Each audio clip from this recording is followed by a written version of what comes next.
kind of wild, right? Yeah. Elon Musk, he's everywhere you turn these days. Yeah, it's hard to ignore him, isn't it? Space, electric cars. I swear I even saw something about flamethrowers once. But you wanted to go deeper on this one. Figure out what makes him tick, not just the headlines. And that's the thing, there's a lot more to it than just the flashy stuff, which, by the way, you brought some really interesting articles and research for us to dig into, so kudos on that. Well, I figured we'd need it, right? Yeah. The guy's a bit of an enigma. Totally. But there's a pattern to it all if you look closely. And honestly, understanding that pattern, that's gold for anyone, but especially someone like you who's into, well, you know, how big ideas actually become reality. Yeah, no, that's the heart of it, right? Seeing how these big swings happen. And it's funny, you think Elon Musk, you think Tesla, SpaceX, all that. Right, the big flashy stuff. Exactly. But it didn't start there, did it? You found some fascinating stuff about his early companies, way before any of this. Zip2, right? Oh, absolutely. That's key to understanding the whole trajectory. See, most people don't realize Musk isn't just some lucky guy stumbling into success. This is calculated. This goes back to, think about it, the mid-90s. Internet's barely a thing. Most folks are still figuring out dial-up.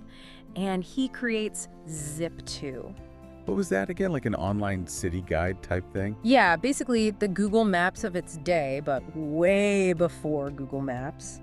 Sees that need, builds it, sells it a few years later for, get this, $307 million. Okay, see, that's what I mean about digging deeper. You'd never hear that part of the story just casually. It's all connected, though. But that's just the start, right? Then comes PayPal, and Yeah. that's where he really starts to make waves. I mean, yeah, PayPal, that's huge. Huge, and again, not by accident. Look at what both these companies have in common. Their online services when everyone else was still offline. He's not reacting to the market, he's anticipating where it's going. And that's a skill in itself, right? Seeing the trends before they even really exist. Exactly. So, by his late 20s, sells PayPal, $1.5 billion, walks away with $165 million himself. Now he's not just rich, he's got the capital to play at a whole other level. Most people, me included, at that point, I'm on a beach somewhere. Maytays, the whole deal. Not Elon Musk. He shifts gears hard. It's like he goes from, I want to make a fortune, to I want to save humanity. And that's the fascinating pivot point, isn't it? He goes from entrepreneur to something more visionary, I guess you'd call it. Visionary leader, right. I feel like that gets thrown around a lot, but what does that actually mean in this context? I'm glad you asked that. It's not just about having big ideas, it's about having big ideas that are tied to these, well, almost existential problems. Ashley Vance, she wrote a biography on Musk. She said it best. When Mark Zuckerberg wants to help you share baby photos, Musk wants to save the human race. Okay, yeah, that kind of sums it up, doesn't it? But how do you even begin to tackle those kinds of problems?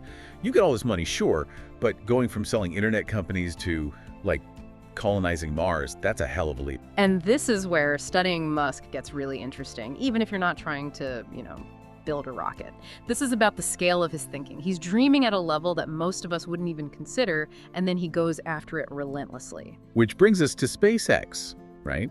Founded with the goal of making humanity a multiplanetary species. I mean, who thinks like that? And it's not just talk. He puts his money where his mouth is. That $100 million from the PayPal sale, straight into SpaceX. But it's more than just the money. He's in the details. Pushes for reusable rockets when everyone said it couldn't be done. And that leads to, what was it, the Falcon Heavy launch. Bingo. Fourth highest capacity rocket ever built. But here's the thing, because it's reusable, launch costs plummet.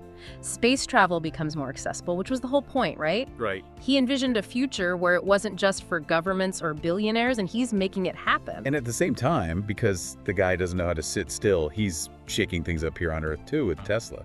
Electric cars, before Tesla, I mean, let's be honest, they weren't exactly cool, were they? No, not really, but that's where you see Musk's strategy at work. He knows he can't just make an affordable electric car right out of the gate. So what's he do? Starts with the Tesla Roadster. Luxury sports car, grabs headlines, generates buzz. Clever. Build a hype machine first. Exactly. That funding then allows him to develop those more affordable models down the line. It's playing chess, not checkers. And in the process, he completely disrupts the car industry. I mean, selling cars direct to consumer, bypassing the whole dealership model, that ruffled some feathers. Huge time. But it gave Tesla control over their brand, the customer experience, the whole 9 yards.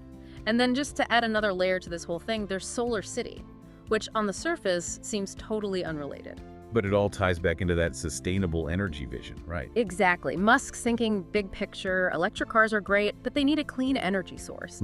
SolarCity, which he pours money into, becomes this crucial piece of the puzzle. He's connecting the dots in a way that other companies just weren't. So you've got this whole ecosystem of companies all kind of feeding into these big goals, right? Space, sustainable energy, the whole 9 yards. But then you've got these other ventures, OpenAI, the Boring Company, these things that seem to come out of nowhere. It's like he's playing a whole different game, you know? That's the thing about Musk. He's not afraid to go after problems that other people, they wouldn't even see or they think were impossible. It's like he's wired differently. Yeah, he's playing 4D chess while everyone else is still trying to figure out checkers. Exactly. And OpenAI is a perfect example of that. So you've got this massive question, right? How do we make sure artificial intelligence actually benefits humanity? Not just, corporations or governments. Which, in Silicon Valley, that's a pretty radical question to be asking, right? Everything's about the bottom line. Totally. And that's what's so fascinating about OpenAI. Nonprofit. Yeah. Dedicated to researching and developing AI in a way that's safe, beneficial, all that. Totally different approach than you normally see. Yeah, it's almost like he's trying to get ahead of the curve, anticipating the problems before they even really exist. And that's the through line with all of this. It's long-term thinking on a level most people don't even comprehend. And then there's the Boring Company, which, honestly, when I first heard about it, I thought it was a joke. Like, the guy's going to solve traffic by digging tunnels. Sounds crazy, right? But that's the thing, that impulsiveness, it's pure Musk. Yeah. He sees a problem, he attacks it head on, and suddenly you've got these test tunnels popping up in LA, and people are like, wait, is he serious? And you know what? Whether it works or not, at least he's trying something different. That's the spirit. And it gets back to that visionary leadership thing. It's not always pretty, it's not always comfortable, but it gets things moving. Yeah, and it's not without its downsides, right? I mean, we've all read about the long hours, the demanding expectations. It's got to be intense working for the guy. Definitely not for the faint of heart. There's that quote, I think it was in one of the articles you sent, about him verbally assaulting employees. Like, that's got to leave a mark. Okay, yeah, that's not great. You have to wonder, is it worth it? Can you achieve these big goals without, burning everything to the ground? It's a tough question, and it gets to the heart of the debate around Musk and his methods. You can't deny the results, but at what cost? This brings us to Tesla. Right, and the whole Model 3 saga.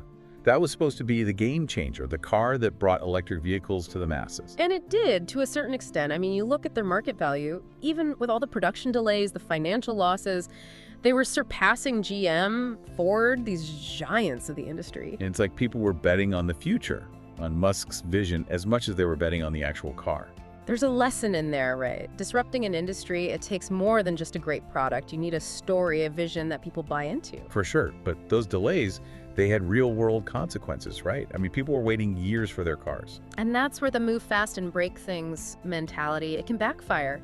You can end up with broken promises, frustrated customers. It's a balancing act. So how do you find that balance? How do you push the boundaries without alienating the people who believe in what you're doing? That's the million-dollar question, and I don't think there's an easy answer. But it's something that Musk has grappled with throughout his career. And then there's the other side of it, right?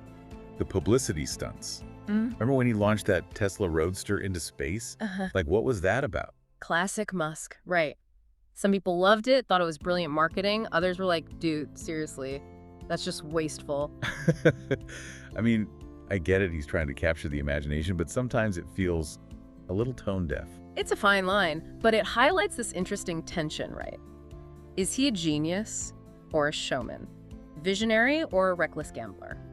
I think he's probably a bit of both. That's a good way to put it. A little bit of both. But one thing's for sure, he knows how to get people talking. That he does, and that's part of the strategy. He understands the power of narrative, of capturing the public's imagination. He's not just building companies, he's building stories. Yeah, Tesla, it's not just a car, it's a statement. It's about sustainability, technology, even a bit of rebellion, right? Sticking it to the man. Exactly. He's created a brand that taps into this desire for a better future. He's selling a vision, and people are buying it. It's fascinating, though, right? Because for all the talk about saving the world, Tesla's had its share of, let's call them, learning experiences along the way. Oh, for sure. You can't disrupt an entire industry without breaking a few eggs along the way, right? It's not.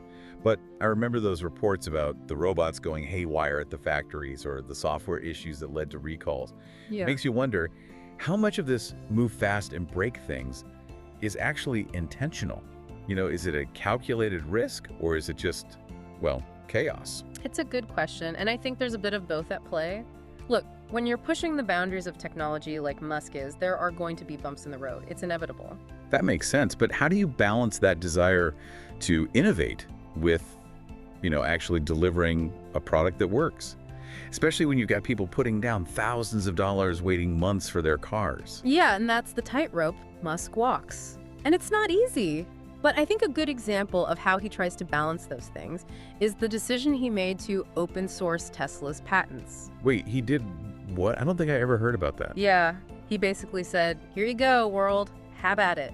Gave away the keys to the kingdom, essentially. Why would he do that? That seems counterintuitive, to say the least. It does, but Musk's reasoning was he's not just trying to make Tesla the biggest car company out there. He wants to accelerate the transition to sustainable energy. So it's bigger than just him, bigger than just Tesla. He's thinking about the whole industry. Exactly. He recognized that for electric vehicles to really take off, everyone needed to get on board. So by sharing the technology, he's potentially speeding up that process, even if it means helping the competition. That's playing the long game, for sure. Big time.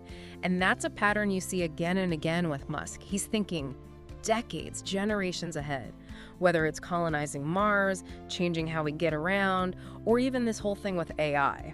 And it's interesting because for all the talk about Musk, the CEO, the engineer, the innovator, there's also this other side to him, this almost, philosophical side. The guy's a big reader. Right? Oh yeah, voracious reader. Physics, engineering, philosophy, science fiction, you name it, he's into it. I think I read somewhere that he was a huge Hitchhiker's Guide to the Galaxy fan growing up. It wouldn't surprise me, but it makes sense, right? Science fiction, it makes you think about what's possible, even if it seems crazy at the time, and you see that influence in a lot of what Musk does. Right, like the whole Mars colonization thing, that's straight out of a sci-fi novel. Totally. But it also speaks to this idea that he's not just a tech guy, he's drawing inspiration from all these different places. I like that, yeah. He's not just one thing. He's this weird mix of engineer, entrepreneur, artist, even a bit of a philosopher, I guess, is what makes him so interesting. Absolutely. And whether you agree with his methods or not, whether you think he's a genius or, a little bit off his rocker, you can't deny the impact he's having. He's making us think differently about the future. That's a good way to put it. He's a conversation starter, that's for sure. And at the end of the day, isn't that what matters? Getting people to think, to imagine what's possible. And that's the thing about studying someone like Elon Musk. It's not about agreeing with everything he does or copying his every move. It's about recognizing that the world changes when people are brave enough to imagine something different. I like that. So as we wrap up this deep dive, I think the question isn't just who is Elon Musk, but rather what do we